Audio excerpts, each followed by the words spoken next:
So I'm standing back here because my husband has the high pressure washer going and it's a little bit loud, but a little update on what we've been doing through the cold winter months here in southwestern Montana. We have been doing a lot of research on the best sustainable and resilient ways to grow inside a greenhouse.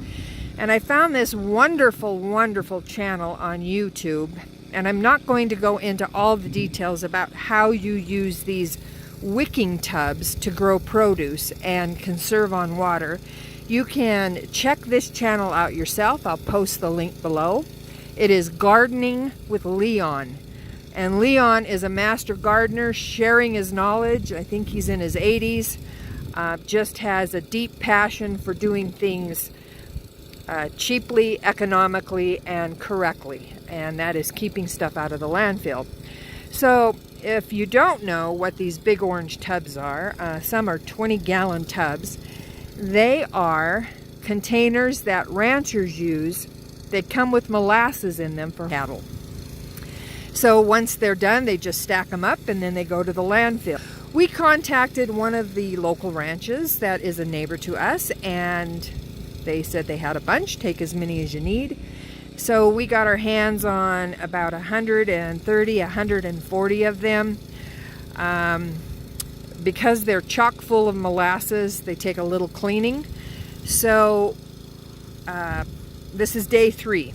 We've cleaned about 100 of these. We have about 45 left today. And this high pressure washer does a great job. If you notice where we're washing, we're close to some trees we planted a couple years ago. So we are utilizing the water that's run off to water the ground. We're also watering an area that we plan to plant tuber plants in. So none of the water is wasted, and we're not using soap because we don't want soap to be in the water. You don't need it. The pressure, just the pressure, the high PSI from the washer itself is enough to get these up. But it does take some elbow grease, and you'll be very sore the next day after you wash about 50 buckets. So I will take you over here and show you more detail on this. So here are the clean buckets. Again, because this is molasses that is inside, you want to make sure that you do a thorough cleaning because you don't want any of the residue to attract ants. Molasses is very sticky. So here's one that we haven't scraped out yet. I try to scrape out as much as I can before we take it over to the pressure washer. Again, this is typically what it looks like. So have yourself some putty knives and some tools to use to get that goopy stuff out of there. It's probably about 40 degrees today, which makes it really good. It's not super hot out, so the molasses is a little bit harder consistency, kind of like brownie mix to get it out. Some of the buckets will be cracked, so we just kind of use them as garbage dump. So here's some molasses we carved out. This stuff isn't moldy, so we'll give this to our own cattle. And then here's one where we're peeling off the labels, chunking off the garbage out of there before we take it over to the pressure washer.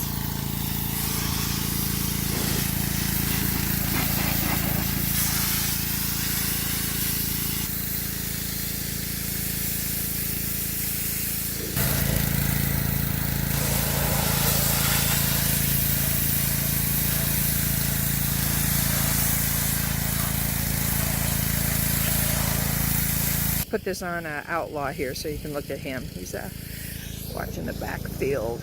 But some other thoughts, put on your fishing gear, like your waders, you'll notice, because you're going to get wet when you're doing this. I have my husband's cement boots on. They're pretty big, but I didn't want to get my really nice fishing boots that I paid a lot of money for, all dirty, out here doing this.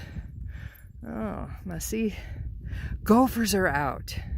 I must have seen some gophers. Beautiful, non-windy day in Big Sky Country. Thanks for watching.